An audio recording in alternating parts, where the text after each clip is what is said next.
श्री पुंडलिक विजय ते अध्याय 28. ओम नमोजी गुरुराय श्री पुंडलिक कृपावरी दातार तुझं नमो नमो तुझं ज्ञान नयन तू सुंदर स्वयं संवेद जाण पाहसी आपणाशी आपण दुष्ट होऊन तू त्रिगुण मायेचा अवतार तुझं घेतले ओढून म्हणून निज सामान्य जन न ओळखते पा तू आपुली योगी माया जवळ ओढून घेशी राया तरी तर तुझे स्वरूप सदया जीव जाणेल तू आपल्या योगमायेनं पुंडलिक रूपी झाला अवतीर्ण जगत कल्याण कारण महाराजा पहा मागील अध्यायात पुंडलिक देवाचे जीवित केले पहा कथित अमृत सरिता देवाने केल्या अनंत लीला त्यावरून घेतील लीलया व्यक्तित्व करण्या विलया सत स्वरूपात प्रथम 1982 दर्शन कार्यक्रम एक जात बंद केले त्वरित परगावी न जाता बाहेर गावी तारखा देणं बंद केले देवाने पुंडलिक नगरी राहणे केले निश्चित गावोगावचे भक्त भले नाराज झाले सगळे देवाची चरण युगोगुडे कराशी न लागता म्हणून तव पहा पुंडलिक नगरात गर्दी भक्ताची वाढली बहुत देवदर्शनाशी येत लोक दूरदूरून 1980 मज स्वप्न पडले विचित्र देव पुंडलिक कृष्णाच्या चित्रात लुप्त झाले काय की दुसरा दृष्टांत मज घडला शिव मंदिराचा कळस चढला आणि पुंडलिक देव निज धामाला गेले म्हणून या दृष्टांतावरून मनात गेले चमकून की देवाचे वैकुंठ गमन जवळ आले म्हणून एकदा देव आले दर्यापूरला आणि म्हणाले मला गड्या खेळ तुझा संपला ऐसे म्हणून तेव्हा मी दर्यापूरला होतो पहा राहण्याला सहकारी खात्यात नोकरीला वर्ष 4 तव मन झाले द्विगुण नेत्र असरून गेले भरून आणि देवाचे करण्या दर्शन पुंडलिक नगरी पातलो गेलो देवाच्या दर्शनात तव देव म्हणे मला चिंता नको करण्याला 5 वर्ष वाढविले तव मनी आनंद झाला ऐकून देवाचे वचनाला मनी साठवून शब्दाला गृही पळतलो पहा देवाच्या शब्दाला मज विचारच पडला साचा काळ 5 वर्षाचा सरकला पुढे पहा 1980 बदली झाली वरुडात ते गाव अमरावती जिल्ह्यात तालुक्याचे ठिकाण तव म्हटले देवाने देवा अंतर पडले दर्शनाला मला आता मूर्तिजापूरला आनाचरणाजवळ पुंडलिक देवा असं म्हटले देव करून घ्या आपली सेवा तव सेवे परिस गोडवा नाही अन्य जीवनात तव देव म्हणाले नागपुराला गेले अण्णा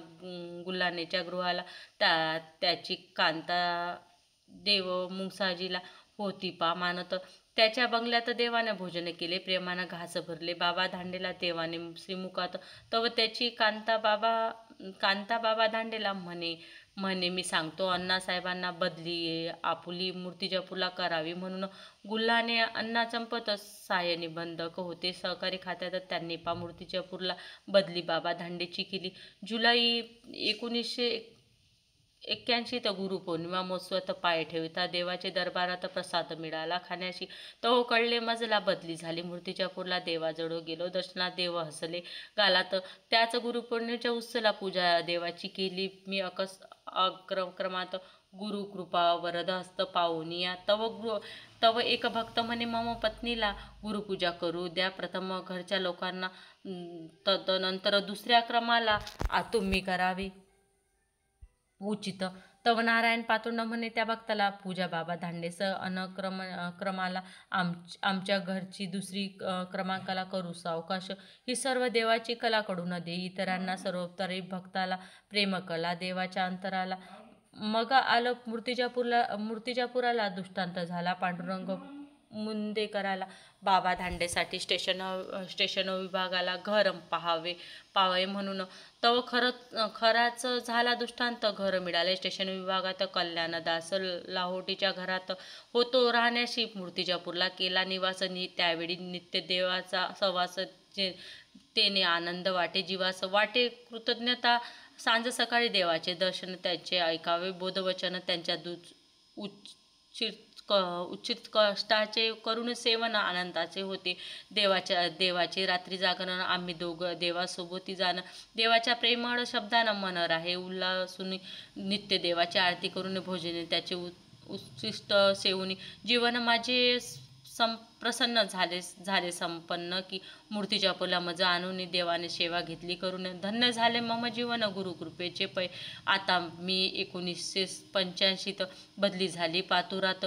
बदलीची विचारता मात निरोप संताला आला म्हणे. अर्थ या शब्दाचा मज नाही कळला तवसाचा. नंतर अनुभवसाचा आला देवाचे प्रयाणानंती. 1985 अधिक मासात राम विजय ग्रंथ लावित होता दरबारात. सेवक नरेंद्र ढोको होता वाचित त्या ग्रंथास. लोक पहा अधिक मासात दर्शनाशी असंख्य येत होते अहोरात्र पुंडलिक नगरी. काही भक्तांना झाले दृष्टांत की देव जाते समाधीत. भक्त आम्हाशी विचारित खरे की खोटे म्हणून देव सांगे मला. अंत माझ्या लिहिलेला जाणं आहे निजधामाला लवकर की इन्सुलिनचे इंजेक्शन जेवणानंतर देवाशी देत होते भक्त बेलखेडकर. तव देव म्हणे वारंवार झाला रे आता झाला की झाला ना बा झाला रे. देवाचे हे शब्द झोंबरे जीव ग्वाही लावणी मन बावरे. आमचे होते की एकदा मज देवानं सांगितले देवानं तू येथेस येऊन राहा न परी. देवाने त्या कारण कडून दिले की भक्तांना दृष्टांत झाल्यावर ते येत होते दूरदूरून. अन्नदानाचे संतर्पण होत होते पै. पांडुरंग मुंदेकर दृष्टांत पहा पडला. श्रीदेव गुरु पुंसाजीला परवानगी मागती पा. दुसरा मिळाला दृष्टांत त्यास. श्रीदेव गिरकी घेत स्वयं प्रदक्षिणा वेगानं घालीत गुप्त झाले पै. हंस विचाराचे पात्र असा. देव बोलती मज पैसा. मी पाहत राहिलो त्यांना तैसा विस्मितपणे. 23 मार्च 85. देव बोलले मज एकांतात तुझ्या बापाचे काम झाले म्हणत ऐसे मजपाशी. नाशवंत देह सकल जाण. देव बोलती वारंवार परी या शब्दाचा अंतरपार कडून दिला भक्ताशी. देह जाणार त्याशी काळोबा खाणार. देव बोलता निरंतर अधिक माशी. एकदा नरेंद्र ढोक आणि माझ्या खांद्यावर हात देऊन झरझर देव गेले शेतात. धुऱ्यावर बसले माझ्या मांडीवर. ते ठिकाण समाधीस्थळ दिले देवाने नियोजन. सूत्र हालवी श्री भगवान परी न कडू देई. त्याच स्थानी समाधीस्थान झाले पहा निर्माण. त्याचे संपूर्ण विवरण पुढील अध्यायी श्रोते हो. राधाकृष्णांची झोपडी उलटून देव जव शेतात गेले पश्चिम दिशेस. तव माझ्या खांद्यावर हात ठेवून तव प्रश्न ढोकाने केला. ढोक म्हणे शेताचा मालक कोण सांगा देवा आम्हा लागून. तव देव म्हणे मी जाण शेत आमची की या शेतात समाधीस्थान. ते देवाचे घेतले नियोजन. पहा स्वयंपूर्ण भगवान काय न करी. पहा मी होतो पातूरचे कार्याला. तव दिसले हृदयात. म्हणे तुझे अन्नदान संस्थानात करून घ तत्वरी. ते पावसाळ्याचे होते दिवस. वाटे कसे करावे अन्नदानाचं. येत आहे सतत पाऊस. या पावसा माझी परी मनास आली धीर. उरकून घेतले अन्नदान तत्वर. पुंडलिक नगराचे अबाल वृंद नर होते जेवणाशी. सद्गुरु पुंडलिकाचे स्नान केले सर्व कुटुंबानं. मग षोडशोपचार पूजाविधी घेऊन देव भजन करी. तव देवाची प्रसन्नता कशी वर्णावी सर्वता. जे ब्रह्मांडाचे जेविता स्वयंजीवी. 1 ऑक्टोबर 85 मंगळवारला देव गेले अकोल्याला. तेथे राऊतवाडीत भक्त राघोबाला म्हणे मज लपून ठेवी. अकोल्यात प्रल्हादगिरी टेलर त्याचे परफेक्ट दुकान सडकेवर. तेथे पूजन भोजनादी होता साचार. देव बोलले शेवटच्या परी प्रल्हादगिरी भक्त देवाचा आहे पहा निष्ठेचा. त्याने देवपादुका प्रतिष्ठानाला केला मोठा कार्यक्रम. देवाने विचारले सर्वांना काय पाहिजे तुम्हाला. भक्ताचे करुणी समाधानाला व्यवस्था प्रयाणाची करी फिकीर करू नहा म्हणून देव बोलले भक्ता लागून सांगितले ते कानी ठेवून वर्तावे म्हणी. जे दिले म्हणे तुम्हाला ते तुम्ही सांभाळा. ऐसे बोलून सकळा भक्त हृदय सुखावी. 6 ऑक्टोबर 85 रविवारला मी गेलो दर्शनाला. तव देवाने मम धरून हाताला ठेविले धरून. रात्रीचे 11 वाजले. देव माझा हात धरून झोपले. परी माझे दुर्दैव भले. मी आलो सो गृही. आता 8 ऑक्टोबर 85ला मंगळवारला देव गेले फिरायला. तव राधाकृष्णन म्हणे देवाला झोपा देवा, फिरू नका रात्रभरी. तव देव म्हणे राधाकृष्णाला कायमचे जातो आता झोपायला. तरी शब्दाच्या अर्थाला कळू न दिले थोडेही. शब्द आहे देवापासून देव शब्दाचे करी नियमन. आणि देव शब्दा वाचून सर्व बोली. रात्री 11ला फिरून आले. तव थकले ऐसे म्हणाले. सर्व सेवक झोपी गेले. झाले सामसुम. 8 ऑक्टोबर मंगळवारी किसनराव गुल्हाने देवाचे म्हणे मज गावी जाणे आहे. परवानगी आहे का म्हणे मज जाण्याची. तव देव बोलले त्याला परवानगी आहे गावी जायला. तसेच प्रल्हाद दिली परवानगी जाण्याचा. माझी पत्नी शालिनी गेली बा पुंडलिक देवादर्शनी. सोमवार होता म्हणून पुंडलिक नगरात. 7 ऑक्टोबरला तव देव म्हणाले तिला टांगा आला मज नेण्याला. आम्ही जातो आता गावाला. तत्वरी तरीही देवाचे वचन ध्यानी न आले जाणं. देवाने सर्वांना चुकून तयारी केली प्रयाणाची. बाहेरगावी गेले सेवक. नारायणराव मूर्तीच्या बसस्टँडवर देख मौद्याची जाण्यास क्षण एक पोचती. तेथे प्रकृती उत्तम होती. देवाची चिंता न कुणा कशाची. परी मर्जी सूत्रचालकाची होती वेगळीच. दिनांक 8 ऑक्टोबर 85ला हेमंतराव देशमुख आले पुंडलिक नगरात सकुटुंब दर्शनाला देवाजवळी. हेमंतराव म्हणे नारायणरावला देव घेणार आहेत समाधीला. असे पाकळले मजला खरे की खोटे. तव नारायण म्हणे देशमुखास यावर नका ठेवू विश्वास. तव हिम्मतराव म्हणे परमहंसास नाही अशक्य ते. आता पहा आता काय झाले. मंगळवारी रात्रीला सर्व झोपी गेले आणि देव प्रवृत्त झाले ब्रह्मनिर्वाणास. मंगळ रात्री 12 वाजता देवास्वाती झाली सर्वदा. 1-2 होऊन व्यथा वाढली शौचाची. तव जागी होती लक्ष्मीबाई. नारायणरावची कांताबाई. ती दरबारात येती लवलाई. देव दिसले तिचं रुग्ण. तव तिने भक्ताला उठवले बा सर्वांना. निरोप स्टँडवर नारायणरावला दिला पा त्वरित. नारायणरावने येऊन डॉक्टर साडाला केला फोन. त्वरित नेण्याशी म्हणून उपचाराशी. तव पहा डॉक्टर साडाने जीप काढली त्वरेने. ती नादुरुस्त म्हणून त्याने ॲम्बेसिडर काढली. डॉक्टर सारडा स्वतःनं गाडीने रेल्वे फाटकापाशी आले त्वरित. रेल्वे फाटक बंद म्हणून नाराजीने थांबले तेथे. मग गाडी आली पुंडलिक नगरी. डॉक्टर सारडा उपचार करी. तव देव म्हणे झाले रे झालं परी. लक्षात कोणी येईना. डॉक्टर सारडाही घाबरले. उपचारास धास्तावले म्हणून दूरध्वनीवरून विचारले डॉक्टर भागवतास. तव ते म्हणते अकोल्यात उपचार आणा देवाशी. तव पहा पुंडलिक देवाने गाडीत झोपविले अकोल्याशी जाण्याचा उपचार करण्यास मोठ्या दवाखानी. तव देव म्हणे नाही ते कोणीच ऐकले नाही. देव असता सर्वज्ञाने देवास घातले मोटरीत. तव पहा नरेंद्र ढोक बंडू कामरगावचा. देख देवाचे शेवटचे दर्शन एक झाले त्यांना दैवाने. पहा बंडू कामरगावचा त्यांचा मुलगा 5 वर्षाचा. त्यास दृष्टांत झाला होता साचा. देव जाणार म्हणून निद्रेतून उठता मुलगा बापास सांगे रडता श्री पुंडलिक बाबा समाधी आता घेणार म्हणून बंडू देशमुख उपस्थित होता. देख श्री देवाचे अंत्यदर्शन सुख लाभावे म्हणून. दरबाराचे सर्व भक्त दुःखित झाले बहुत. श्री देवाची रुग्ण तब्येत पाहून.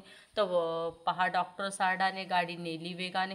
परिवासिंबाजवळ नाईलाजाने गाडी थांबवली. गाडीत होते पातोंड विठ्ठलराव, त्यांचे बंधू नारायणराव, सेवक गुलाब, पुंडलिक देव. त्यांनी मांडीवर धन्य झाला गुलाब. अंतसेवेचा त्यास लाभ. पहा गुरुसेवेचा कोप फळला शेवटी. पहा गाडी तेथे जेथे होती थांबवली देवाची प्राणज्योत तेथे मावळली. वाशिंबा गावाजवळ अकोल्याला लागून 9 ऑक्टोबर 1985ला बुधवारला सकाळी साडेतीनच्या ब्रह्ममुहूर्ताला देव गेले निजधामाला. सर्वांना सोडून मग गाडी नेली अकोल्यात. भागवताचे दवाखान्यात. डॉक्टर भागवतांनी घालून दंडवत श्रद्धासुमनाने वाहिली. डॉक्टर भागवत म्हणे, नारायणराला देवास न्यामूर्तीच्या त्वरा करा, आता जाण्याचं उजाडण्यापूर्वीच पहा. 3:30च्या समय साचार तव घडला चमत्कार. वीज जाऊन अंधार पडला होता चहूकडे. पहा तव प्रकाश गेला निघून, तव अंधारा आला भरून. देवाचे दैवी जीवन आता निघून. बुधवारी सकाळी 5ला निरोप आला मजला. देव पुंडलिक निजधामाला गेले म्हणून. तो मन झाले गैवरून, नेत्र अश्रूने गेले भरून. देव पुंडलिक गेले म्हणून निजधामाशी तसाच गेलो. पुंडलिक नगरी दुःख भरून, अंतरी अश्रूचा परोपकारी सांभाळीत अश्रूंना तारा केल्या गावोगावेला. दूरध्वनी केले सद्भक्ताला, कळविले देवाचे प्रयाण. देव निजधामाची वार्ता दिली म्हणून. वार्तापत्र दैनिकाची वार्ता नेली कानोकानी. मग जगसागर देवदर्शनी लोटला विशाल. देवाचे पवित्र शरीर ठेवले बुधवारी रात्रभर. दूरदूरचे भक्त साचारे येती मग दर्शनाशी. अनंत लोटला जनसागर. मूर्तिजापूर झाले पंढरपूर. देवाचे पार्थिक शरीर ठेवले दर्शनाशी. भक्ताचे मूक सदन रुदन कैसे कराव्या वर्णन. अंतकरणाने केले फाटून पृथ्वीपरी. नेत्रास लागल्या धारा. गाई वासरे फोडती हंबरा. उदासवाना सारा झाला परिसर. भक्त देव म्हणती, देव सोडून गेले म्हणून रडती. त्यांच्या अंतकरणाची स्थिती झाली वेड्यापरी. सर्वत्र दुःखी भक्ताचे मुके सदन रुदन. फाटले दिशे अंतकरण. त्याच्या मुखावरी देवाची आई मंजुळाई आक्रांत करीते वेडा. म्हणे, माझा पुंडलिक डोळा आता कधी दिसेल. शोक वेगी सर्वजन. आश्रमातील भक्तजन, परिवारातील बंधुजन झाले शोकभरी. सर्वत्र दुःख कळा पसरली पा. अवलिया देव पुंडलिकासाठी भक्तगडा. काढून रडती पोटात नाही अन्नपाणी. भक्ताची स्थिती दैन्यवाणी. गाई वाचून वासरू झरी हंबरा फोडीत. पुंडलिक नगरात मंदिर. दुर्गा देवीचे सुंदर. देवीच्या नेत्रातून झरझर दुःख अश्रू पहावा. हा थोर चमत्कार पाहण्यासाठी लोटला जनसागर. जो तो म्हणे पुंडलिक देव साचार कृष्ण अवतारी. गाई गुरे हंबरती हा चमत्कार भक्त पाहती. श्री पुंडलिक देवाची प्रेमस्थिती होती जणू रेणूत. देव पुंडलिक जव गेले तव चमत्कार बहु झाले. काही गृहीचे दिवे मावळले आपोआप. काही भक्ताच्या देवऱ्यात होते पुंडलिक देवाचे छायाचित्र. ते पुसून गेले विचित्र दिसेनासे झाले. देव पुंडलिकाचे प्रयाण. अंतर्मनात उमटली खुण. त्याचे अनुभव जाण काय वर्णावे. देव पुंडलिक ब्रह्मचैतन्य चराचराचे होते भरून. हेची आले मज कडून या घटनेपाशी. देव पुंडलिकाची अंतर्ज्योत. असे सर्व जीव सृष्टीतात. म्हणून पहा ही मात घडली ऐसी. आता अंधार पडेल. हे पुंडलिक देवाचे बोल. कळले मज अनमोल त्याच्या प्रयाण तरी. श्री पुंडलिक देवाचे नश्वर शरीर समाधिष्ट ठेविले स्थिर. हे सर्व कथासार पुढील अध्यायी. श्री पुंडलिक देव हृदयात आहेत ते सत्यमात. आत्मरूपाने विराजित सर्व ठाई. इत श्री भगवान पुंडलिक बाबा जीवन दर्शन. श्री पुंडलिकानुच बाबा धांडे निमित्त करून. श्री सद्गुरु पुंडलिक बाबा घेती लिहून. 28 अध्याय घोडा. इतसी सद्गुरु पुंडलिकार्पणमस्तु. ओम शांती शांती शांती.